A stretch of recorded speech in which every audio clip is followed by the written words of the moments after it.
Comment allez-vous? C'est un bonheur de vous retrouver. C'est jeudi. Bonne fin de soirée, bonne fin de journée plutôt.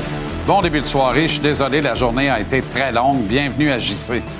Vous voyez ce clin d'œil à Roger Brulotte, notre grand ami, camarade, collègue distingué qui nous a quittés il y a quelques semaines déjà. Que le temps passe vite. Roger qui est en Chapelle Ardente aujourd'hui. J'ai envie de dire au Parc Jarry, en fait. C'est maintenant le stade IGA. On est passé par tous les noms et leurs contraires. Mais c'est sur les lieux du bon vieux Parc Jarry, là où tout a commencé pour les expos. Sur une avenue qui s'appelle maintenant l'avenue Gary Carter. Roger qui était en première ligne pour militer afin que son ami, le Kid, décédé d'un cancer du cerveau beaucoup trop tôt, il y a plus de 10 ans maintenant, soit honoré à juste titre par la Ville de Montréal. Roger, il viendra. On va trouver une façon, c'est certain. Des milliers de gens qui défilent devant le cercueil offrent leurs plus sincères condoléances et leur grand respect à une femme extraordinaire d'une droiture. Pascale Vallée, la veuve de Roger, est sensationnelle de tendresse, d'amabilité avec les gens, mais aussi de force dans cette épreuve douloureuse. Demain, les gens se recueilleront en privé au salon funéraire et la funéraille sera célébrée à l'église du Vieux-Sainte-Thérèse, là où Roger a pris Pascale pour épouse.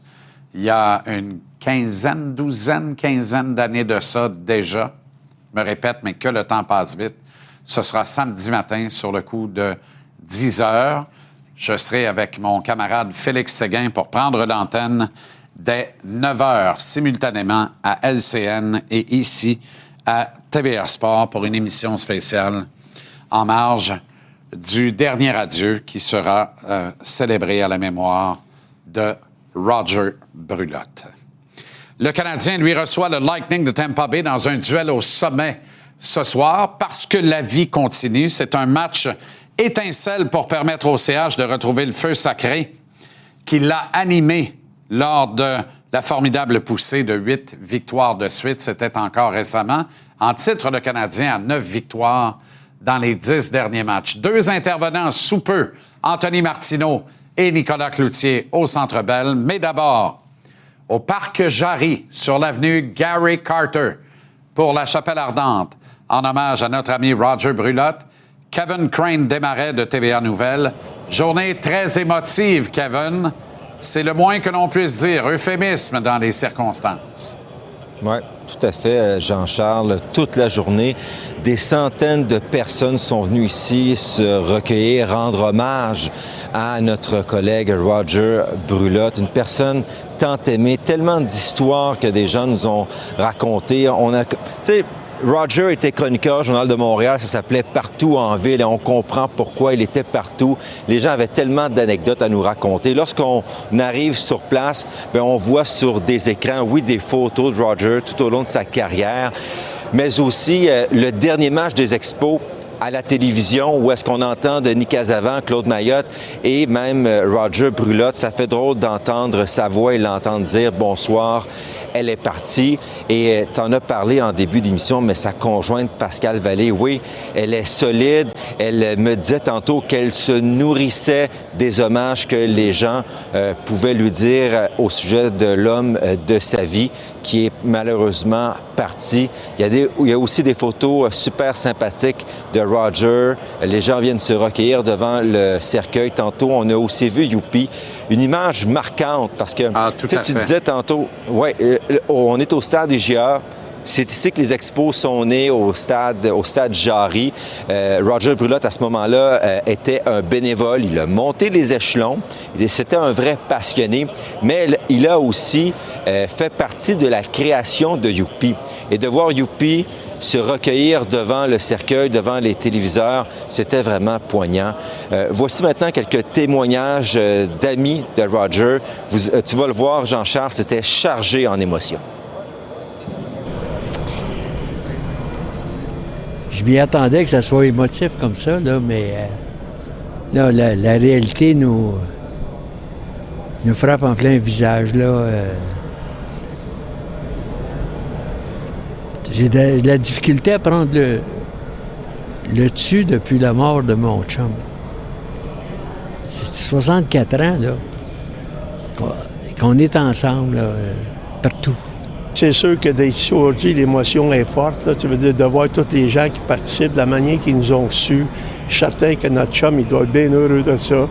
On peut se rappeler que de bons souvenirs, parce qu'on a des souvenirs en masse de Roger Brulotte. En honneur de Roger, puis il doit être en haut, puis il doit dire « Merci, Frenchie », mais moi, je dis « Frenchie, Roger, pour tout ce que tu as fait pour le baseball, tout ce que tu as fait pour nos jeunes dans la province de Québec. » Roger, je l'appelais pour n'importe quelle raison. Il me répondait tout le temps. Il était toujours disponible. Il a toujours aidé la famille, mes enfants, si on avait besoin de quelque chose.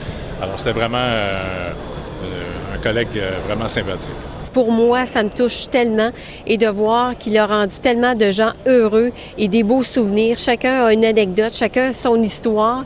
Et Roger a fait partie de plusieurs personnes et toutes ces histoires-là me sont racontées. Donc, ça me touche énormément.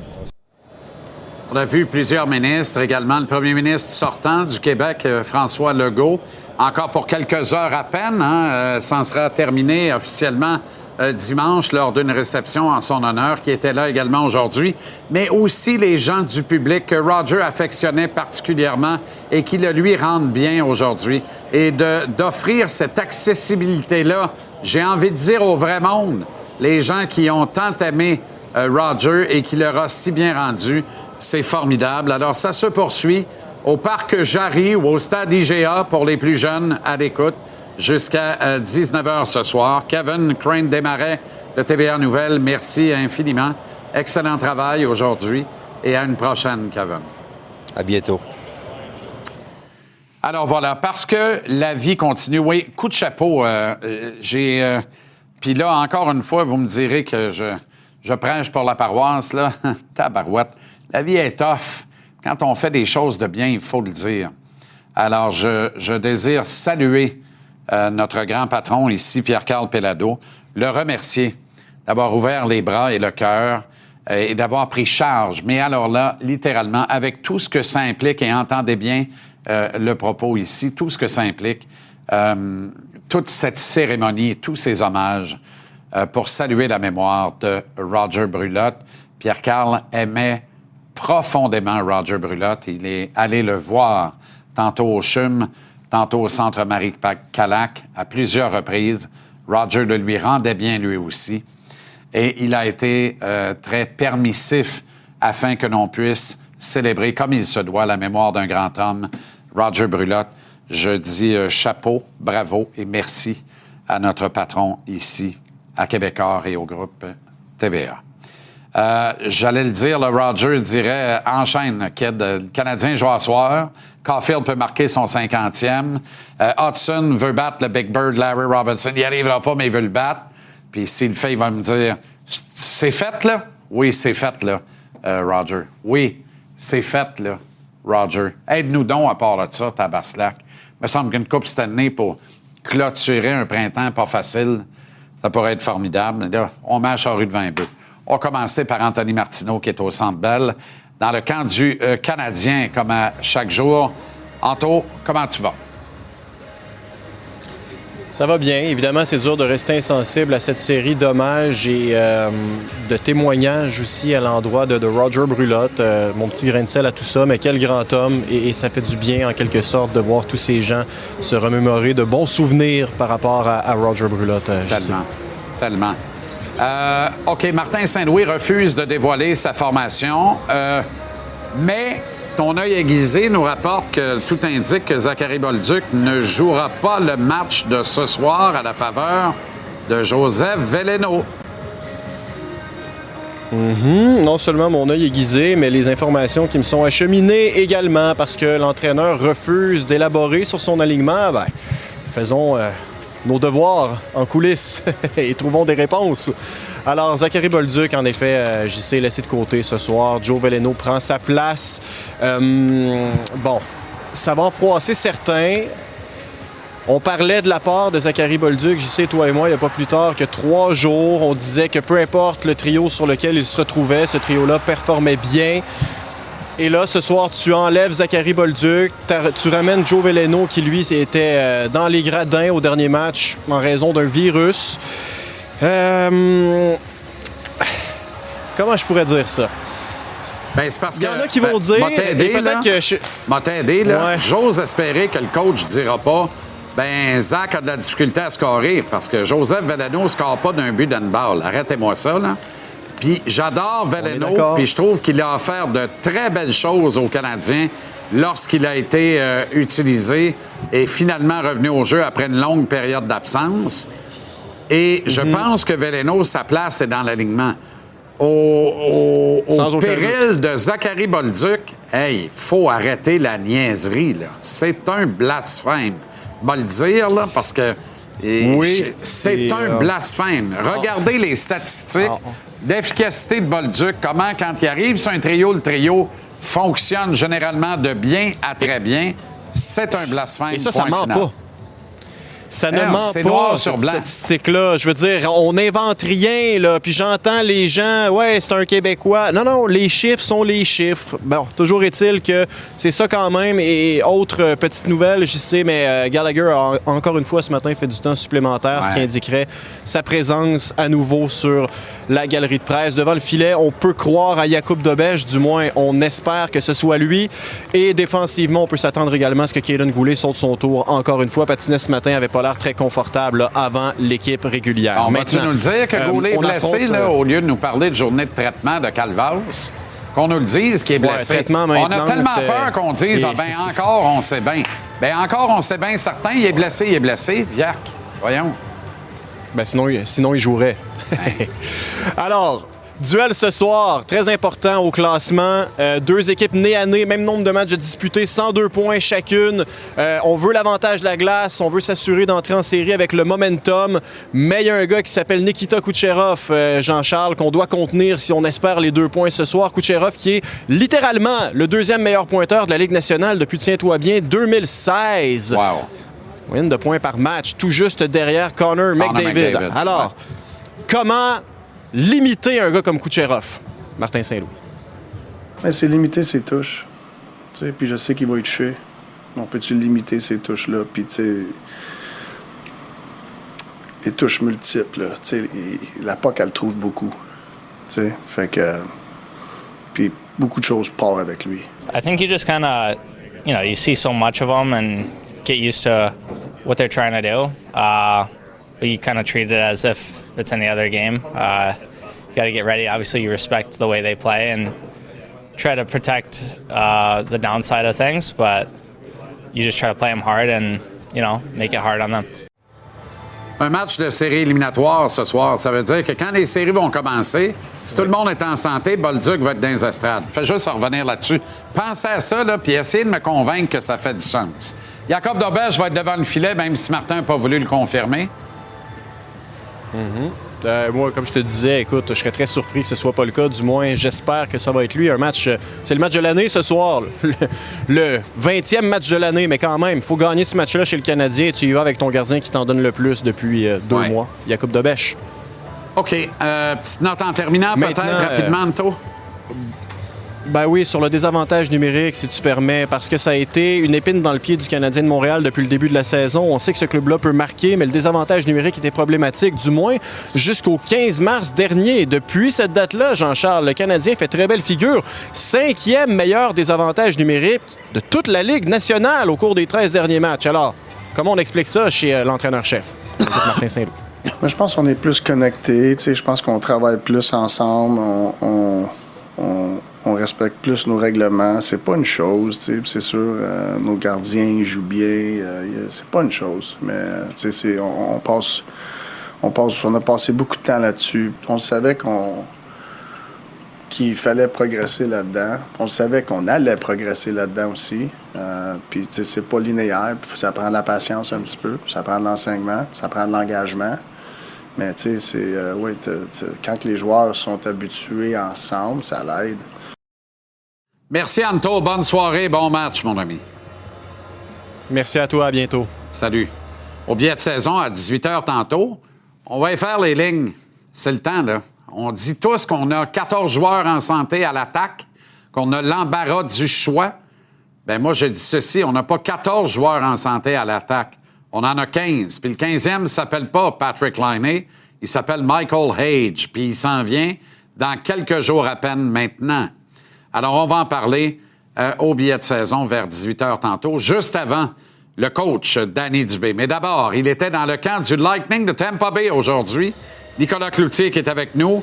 Alors, Nico, prélude à un affrontement au premier tour éliminatoire. Ne reste plus ou à peu près qu'à déterminer qui aura l'avantage de la glace. Mais c'est pas nécessairement vrai non plus, parce que les deux clubs sont au coude à coude avec les Sabres de Buffalo, qui complètent un dos à dos ce soir après une belle victoire à New York hier à Madison Square Garden, mais qui accueillent ce soir les Blue Jackets de Columbus, qui sont dans une situation où ils ne peuvent plus perdre de match, là, littéralement. Alors, do or die pour les Jackets, adversaire pas mal plus coriace pour les Sabres ce soir. Maintenant, il y a des partisans du Canadien qui souhaitent éviter le Lightning à tout prix puis affronter les Sabres. Perso, je comprends rien là-dedans. Et je dis ceci, à l'instar de ma grand-maman, qui choisit prend pire. Tu as absolument raison, Jean-Charles. Ce seraient deux adversaires très coriaces. On s'entend là-dessus.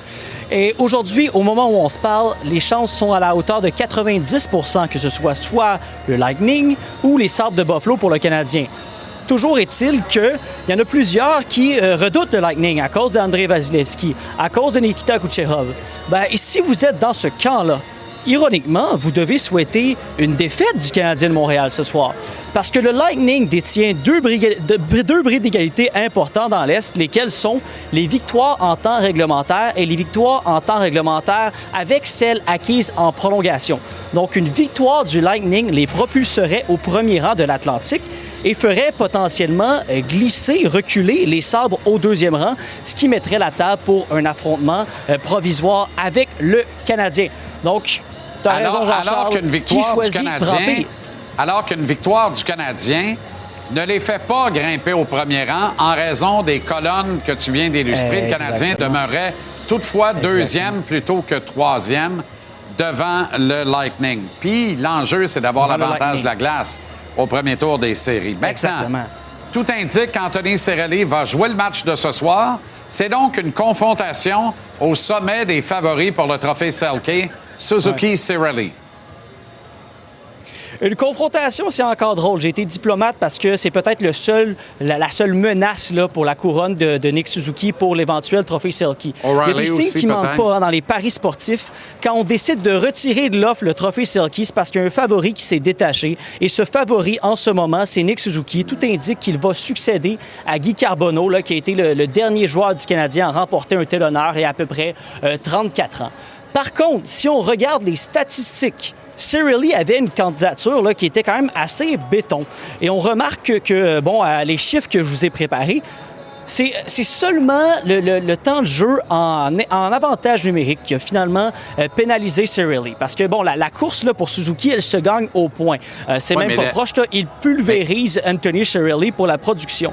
Par contre, Nico, si vous êtes plus chauvin là, du côté de Cirelli, vous allez faire valoir que Cirelli joue 3 fois plus que Nick Suzuki en infériorité numérique. Alors, Cirelli est peut-être tombé sur la mauvaise année, mais il y en a d'autres qui vont dire que c'est une question de temps pour lui. Il va éventuellement mettre la main sur ce trophée-là. On va entendre John Cooper et Yannick Gourde là-dessus. OK. Oh my God, every year I think it's his year. I would... especially this year. You don't need to hear from me. I adore the player. I think he plays both ends of the ice. There's not an inch out there that he doesn't compete in. J'y souhaite. Il fait vraiment bien ça, honnêtement, tellement un bon joueur. Il joue super bien des avantages numériques, il joue super bien 5 contre 5. Il y a toutes les qualités d'un joueur de ce niveau-là. Cirelli est en avant de Suzuki à tout point de vue parce que le temps de jeu, un avantage numérique, n'a rien à voir avec un trophée comme le trophée Selke, remis au meilleur attaquant à caractère défensif, j'insiste. Alors qu'il triple Nick dans le temps de jeu à court d'un homme, c'est un net avantage, puis il y a une meilleure moyenne de points sur 60 minutes à 5 contre 5. C'est un autre avantage au revirement, ils sont pairs. Sauf que le Selke, on le récompense maintenant avec quelqu'un qui amasse beaucoup de points. Et Suzuki n'est pas dans la même ligue que Cirelli, nettement en avant. Ça va être le trophée de Nick. Mathieu Bédard pour parler de boxe au retour. Marina Rotan.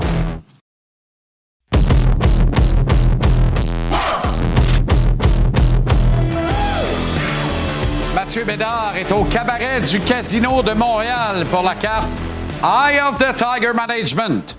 Ce soir, avec un certain Iglesias en grande finale, Mathieu est d'une carte préliminaire sur TVA Sport.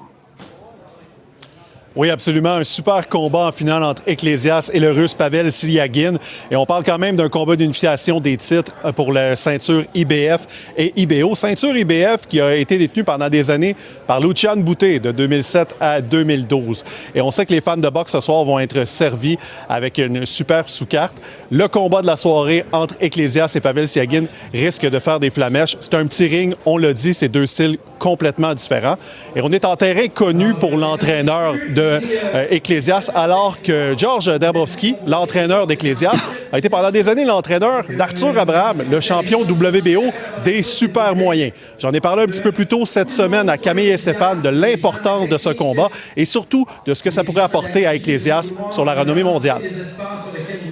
D'après moi, Iglesias, c'est un des meilleurs boxeurs qu'on a jamais vu au Québec. Puis il a l'adversaire pour pouvoir le démontrer.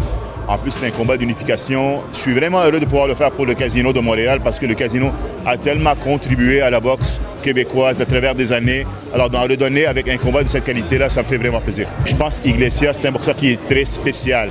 On en voit un comme ça aux 10 ans. Je l'espère. En tout cas, on va pouvoir le prouver jeudi soir. Intéressant parce qu'il demeure, qui l'eût cru, très méconnu, Iglesias, et détient quand même un titre mondial. Moi, je me rappelle tout le battage qui avait été fait autour du titre mondial IBF de Lucian Boutet dans la même catégorie, les 168. Puis là, Iglesias peut rajouter ce titre à l'autre qu'il détient déjà. C'est quand même spectaculaire. La sous-carte est bien remplie, autant que la soirée de travail de mon ami Samuel Descaries, et c'est à TVA Sport. Oui, 4 combats ce soir à TVA Sport, dont une des 2 demi-finales entre Luis Santana et Chad Thompson pour la ceinture NABF des poids légers. C'est un combat local, un gars de Montréal, un gars de Brossard qui vont s'affronter. Ça va être un combat très serré. On a également le combat de Leila Baudouin qui va être en sous-carte. Et tu parlais de Samuel Descaries de Relais qui sera dans son coin ainsi que 3 autres boxeurs. Et pour Samuel Descaries, ça risque d'être une grosse fin de semaine alors que par la suite, il va prendre l'avion en direction de l'Angleterre pour rejoindre Marc Ramsey et la troupe. En sous-carte, pour le combat de Makhmoudov, oui, contre Tyson Fury qui se passera en Angleterre. Peut-être en terminant une petite note, ce soir, il y aura un moment de silence avec 10 sons de cloche pour honorer Roger Brulotte, l'ancien juge du Temple de la renommée Guy Jutras, ainsi que le boxeur Alex Hilton qui nous ont tous quittés récemment. La grande classe d'Eye of the Tiger Management, l'équipe de Camille et Stéphane. Mathieu, excellente soirée de boxe au cabaret du Casino. On regarde tout ça ici à TVA Sport ce soir. Salut Matt, excellent travail. Il y aura le coach Danny Dubé tantôt après le billet de saison. On va y faire les trios. Tapas slack. On va le fucker le PH, nous autres. Il y aura plus tard Antoine Roussel, Philippe Boucher, Renaud Lavoie, Michel Bergeron sera à cœur ouvert avec nous pour terminer l'émission ce soir. Et Marinaro est là au retour.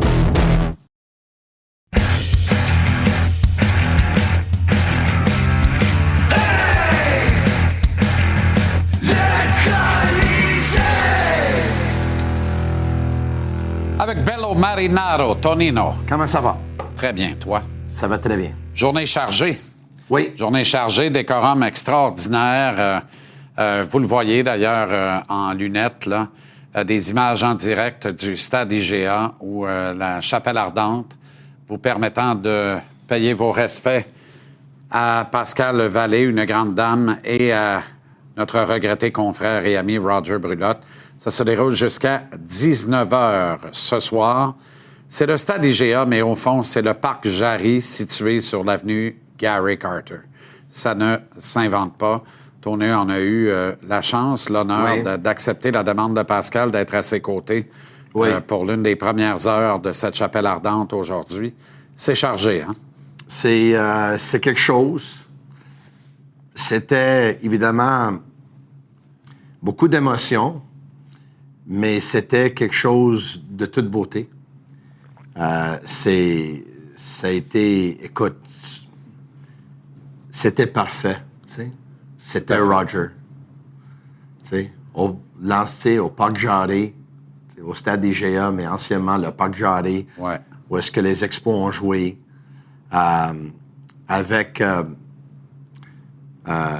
Denis Casavant puis Roger Brulotte qui décrit le match transmis sur les haut-parleurs. C'était le dernier match des Expos à Stade Shea à New York contre les Mets. Il y avait quelque chose là de particulier. On savait que Roger était parmi nous, mais là, d'entendre sa voix, et quelle apparition à un moment donné que celle de M. Doucet, Jacques Doucet, sa charmante épouse. Franchement, là, que Jacques... Jacques ne met pas le nez dehors à tous les jours. Là. C'est de plus en plus difficile pour Jacques. On ne va pas se conter d'histoire. Et il a dit à son épouse, je ne peux pas ne pas y aller. Mais c'était franchement... Check ça, regarde ça. Très intense. Ouais. Regarde ça. Chandail des Expos, chandail des Canadiens, chandail des Alouettes. On a pu voir également la mairesse Martinez, le premier ministre Legault, l'ex-maire de Montréal, Denis Coderre, d'anciens camarades comme Christian Gauthier. Gilles Proulx y était. Pierre-Yvon Pelletier, photographe légendaire du Journal de Montréal pendant tellement d'années. Et tout le monde avec son anecdote, hein? Tout le monde avait quelque chose à raconter. C'est très, très, très... On a rencontré un monsieur que son papa... était le Pocket Rocket. Le Pocket Rocket, le fils d'Henri Richard, qui y était également. Match de 4 points ce soir. Et c'est un archétype. Est-ce que le Canadien doit abdiquer et se contenter du 3e rang dans l'Est, advenant une défaite à temps réglementaire? Moi, je dis que non, là, mais... Je pense que c'est important que le Canadien repose certains joueurs. On le fait encore avec Caden Goulet ce soir. Oui. Et j'ai envie de dire, il se dépense tellement physiquement qu'on offre du repos à Zachary Bolduc ce soir. C'est de l'ironie, évidemment. Non, évidemment, Bolduc, il est pas retranché ce soir parce qu'il doit se reposer. Il est retranché ce soir parce que les Canadiens ont pris la décision de... Écoute, c'est pas compliqué, on va se dire les vraies choses. Au moment qu'on se parle, Martin Saint-Louis a plus de confiance dans le jeu de Joe Veleno que dans le jeu de Zach Bolduc. Puis, ça change vite, hein, parce qu'il y a 3 semaines de ça, Veleno était à l'écart du jeu pendant très, très, très longtemps. Et là, quand il est revenu dans la formation, écoute, moi, je vais dire ça. Moi, j'aime la façon dont Veleno joue. OK? Tout à fait. Mais le Canadien a des joueurs défensifs responsables. Ils ont déjà Dano puis Jake Evans. OK? Veleno a un avantage, c'est un joueur de centre qui peut jouer à l'aile, puis Veleno peut jouer à des avantages numériques. Zach Bolduc est plutôt un joueur offensif qui ne marque pas beaucoup, mais tu peux le mettre sur une deuxième vague. Et écoute, c'est un gars qui peut donner des mises en échec. Malheureusement, dans les derniers 3 matchs, si je ne me trompe pas, Zach a 0 tir au but. Ceci étant dit, moi, personnellement, je préfère travailler avec un Zach Bolduc et d'arrêter ou de beaucoup moins travailler avec un Kirby Dach. Pour moi, le fait que Zach est retranché et Dach est dans l'alignement, je pense pas que j'aurais agi ainsi. Mais le Canadien, évidemment, veut donner à Dach l'opportunité de se reprendre parce que lui, il revient d'une longue blessure et lui a besoin d'avoir des matchs pour voir si ça peut fonctionner. Puis à date, ça n'a pas fonctionné. Évidemment, c'est la solution facile. Zachary Bolduc qui paye le prix encore. On ne parle pas d'Alexandre Texier. Moi, je pense que l'erreur, c'est de comparer Veleno à Bolduc pour le moment. Mais dans 4 jours, Michael Age arrive.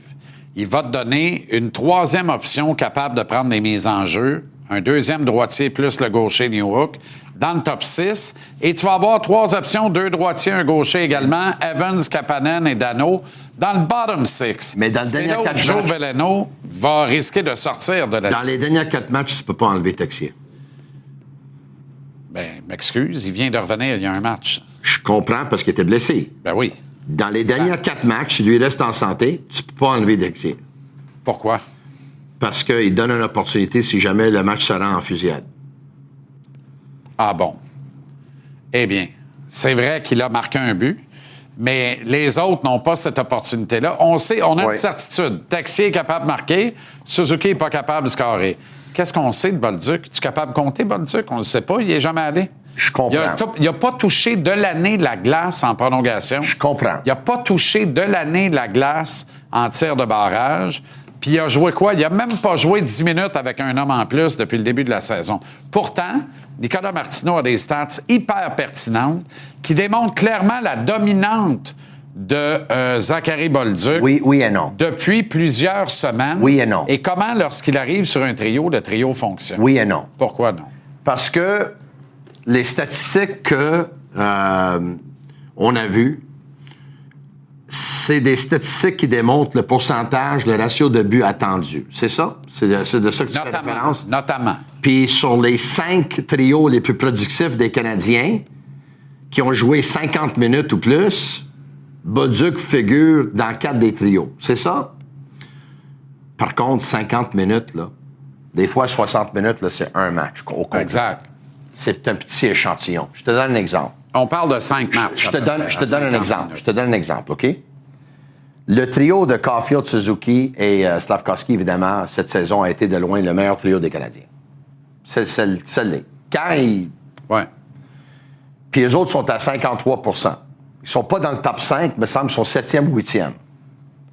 Mais ils jouent contre les meilleurs trios adverses. Donc, leur 53 %, c'est comme être un 65. Il faut être honnête, là. Comprends-tu? Donc, des fois... Ils ne jouent pas toujours contre les meilleurs trios adverses non plus. Ça a été le cas mardi, c'est une erreur de Martin. Peut-être que le 50 buts de Caulfield serait réglé, le 70 points de Slav serait réglé. Oui. Si on avait opposé ce trio-là au 3e et 4e trio mardi soir des Panthers de la Floride, il a passé à veiller et jouer contre le premier trio l'autre bord. Peux-tu m'expliquer ça? Oui. Moi, évidemment, je vais juste... C'est juste... une vraie question, là. Parce que ça va dans le sens de pourquoi Hudson n'est pas sur la glace à 4 contre 3 en prolongation. Moi, je suis obligé de te le demander. Là, à quoi joue le coach actuellement? Là? Parce qu'on a tous hâte que des dossiers se règlent.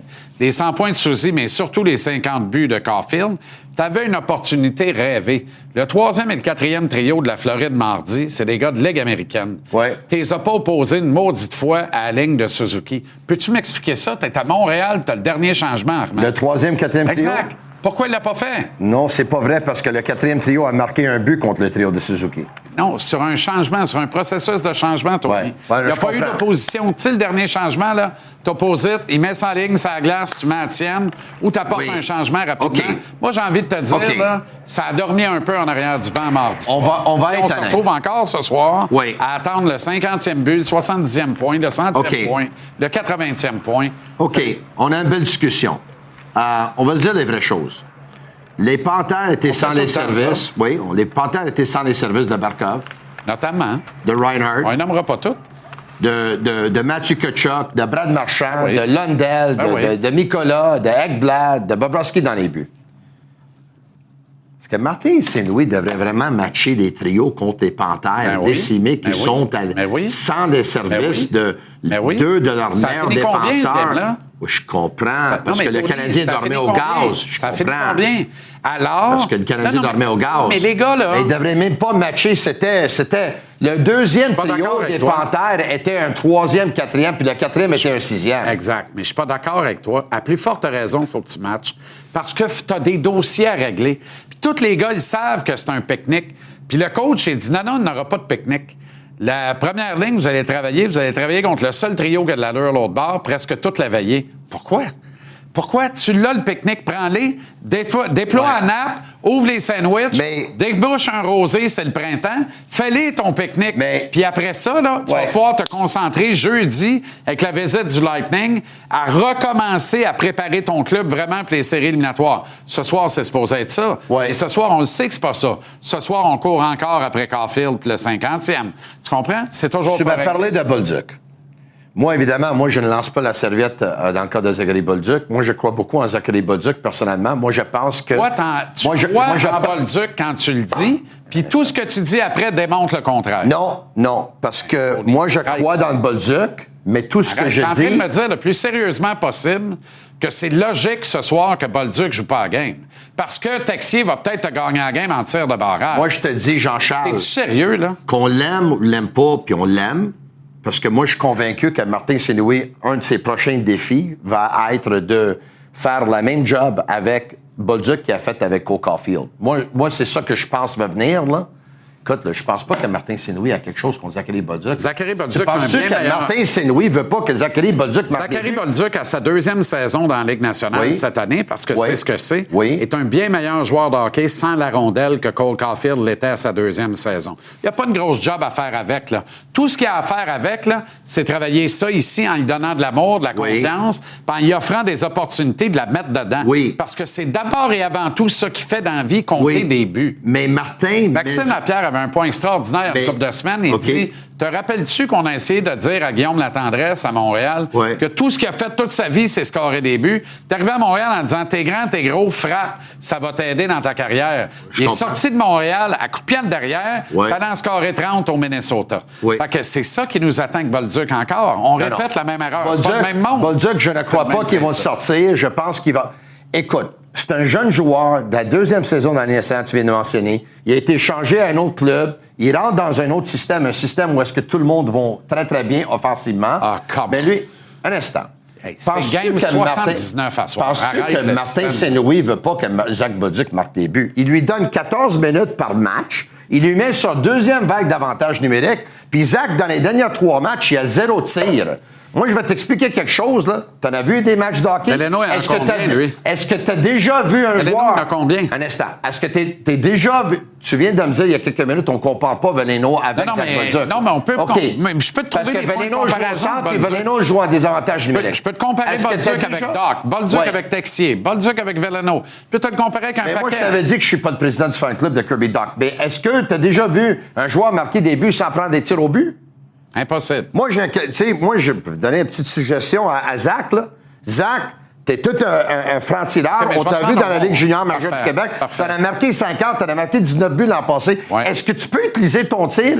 Tu joues sur un 3e trio. Ça veut dire que tu joues contre des 3e trios de l'autre équipe et plus souvent qu'autrement contre des 3e trios. Un très bon 3e trio qui donne du rythme à l'équipe. Tu vas-tu finir par le dire? Evans avec Bolduc et Anderson, qu'est-ce que tu peux reprocher à ces 3 gars-là?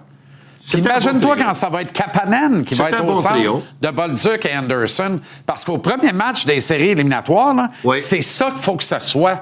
Il faut que ce soit Kapanen au centre de Bolduc et Anderson pour donner du rhythm, donner du rythme, frapper l'adversaire, cycler la rondelle dans le territoire offensif à 200 pieds de notre gardien de but et peut-être obtenir une opportunité puis marquer un gros but. Pourquoi pas? Pourquoi pas? Mais il y a 4 mises en échec dans les derniers 3 matchs.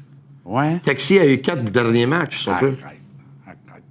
Mais je te donne des faits, là. Tu dis arrête. Oui, non, OK, mais t'étais où quand il sortait avec 4 mises en échec dans un match, 3 tirs au but? J'étais ici pour te dire qu'il jouait bien. Ben oui, mais voilà, il joue pas si mal que ça. Ça veut dire que d'autres peuvent tomber dans le formol pendant 10 matchs. J'ai pas dit ça. Puis ils restent là. J'ai pas dit ça. Tu comprends? Ça a pris 35 games au coach comprendre que Kapanen n'avait pas d'affaires au centre du 2e trio. 35 games! T'as pas besoin de t'obstiner avec moi. Matchs, quand j'ai rentré, j'ai dit je préfère Bolduc à Doc. Par contre, ceci étant dit, tu parles d'un trio avec Jake Evans.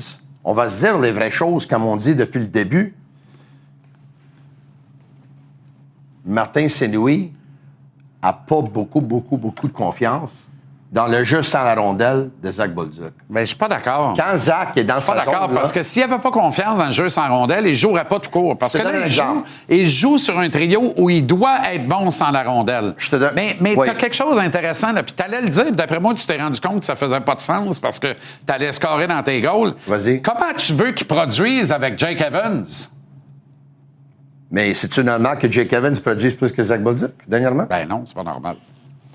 Ben non, c'est pas normal. Mais Jake Evans produit au même rythme qu'il a produit toute sa carrière. Moi, je suis ici depuis le début de la saison. Produit moins qu'il y a depuis le début de la saison, je te dis que j'aimerais voir Bolduc avec Demidov à un moment donné. C'est vrai que je te le dis? Ouais, tu me Qu'est-ce que tu veux? Je suis pas le lancement. Tu me l'as dit à quelques reprises.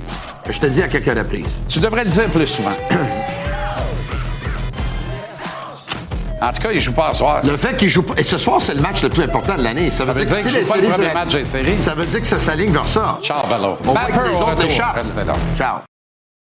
Mapolicious, ooh, ooh, ooh. Mapolicious, ooh, ooh, ooh. Toujours plus. Mapolicious, ooh, ooh, ooh. So delicious. Mapolicious, ooh, ooh, ooh. Et c'est au Centre Bell que l'on retrouve Dr Amour ce soir, le beau Brumel Mapalicious. Mapper, avant de parler de ce match de 4 points, ce duel au sommet entre le Canadien et les Bolts, on parle de notre rencontre de ce matin à l'occasion de la Chapelle Ardente au Parc Jarry sur l'avenue Gary Carter à notre ami, camarade Roger Brulotte.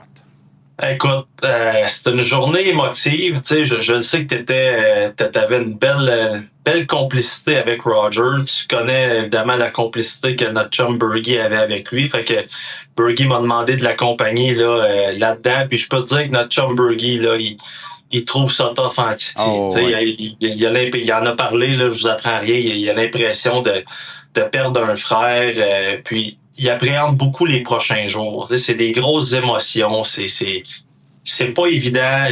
En tout cas, bref, je pense qu'on peut voir là, que ça fait un gros quelque chose. Comme on l'a vu aujourd'hui, comment Roger a touché du monde de partout. Le premier ministre est venu. Il y a de tous les partis, les chefs de tous les partis sont venus.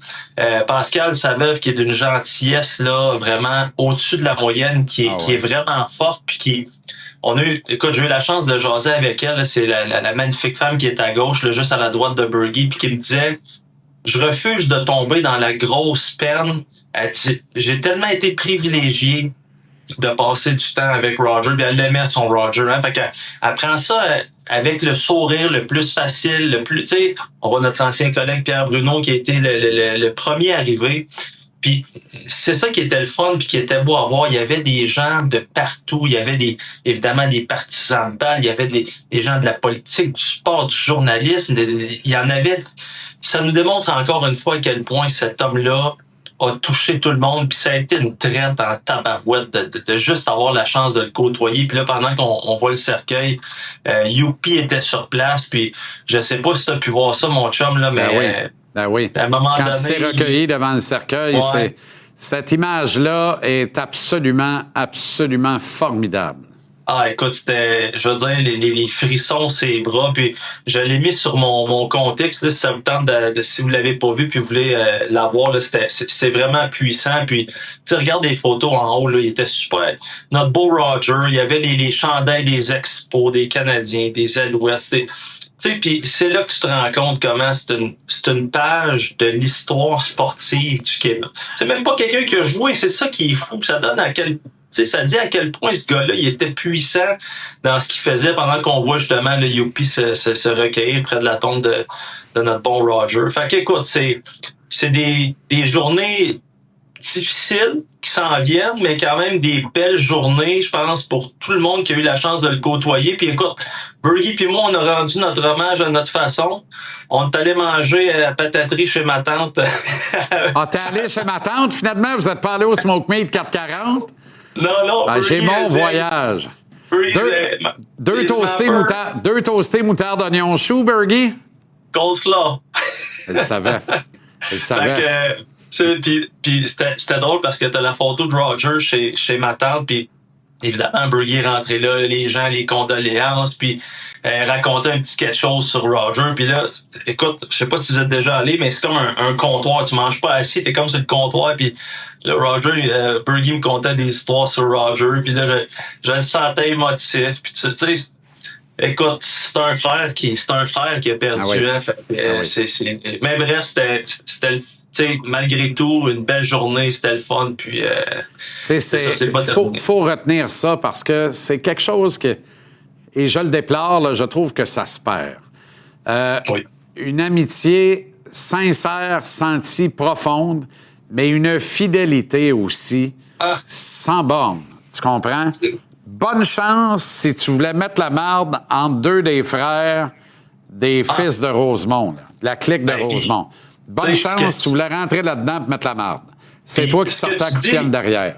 C'est tellement vrai parce que eux-mêmes, ils étaient capables de mettre la marde entre les deux. Mais entre eux autres. Mais ça, c'est pas pareil.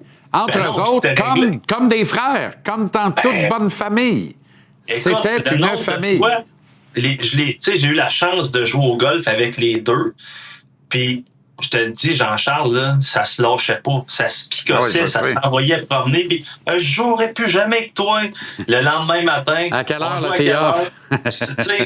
On s'en a déjà parlé, je te l'ai déjà compté, mais Bergie me racontait ça encore aujourd'hui. Toutes ces anecdotes. Puis on dirait que ça lui fait du bien, de raconter et de les répéter. Fait que c'était super beau.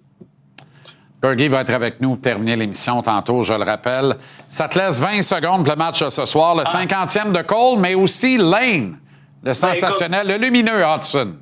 Lane, là, pour moi, s'il y a un gars que ça ne fait pas un pli nulle part, que ça change pas sa game pantoute, le 50e, le 100e, c'est lui. Puis ça te démontre à quel point ce gars-là est focus. Lui, là, il joue au hockey. Il fait pas ça pour l'argent, il fait pas ça pour le fait. Il joue au hockey, puis ce qu'on a vu dans le dernier match, c'est jamais fini. Puis j'espère qu'il y en a un qui va prendre des petites notes. Celui qu'on adore tous, Slav, sa game est plus pareille. Ça en est un qui, tu sais, lui, là, faut vraiment qu'il revienne à la base. Mais tu sais quoi? J'ai confiance, puis j'ai surtout confiance que ça va se passer à soir. Hommage à Roger ce soir, ça va être la game des 5 pieds 4. C'est la game de Cole puis de Lane. Salut, Mapper, bonne soirée. Bon match. Il y aura le coach Danny Dubé au retour tout de suite après le billet de saison. On va y faire les lignes, puis nous autres, on va y matcher. Avez-vous vu Michael Age? Je vous en parle au retour. Le Rooster s'en vient tantôt avec Phil et Renaud.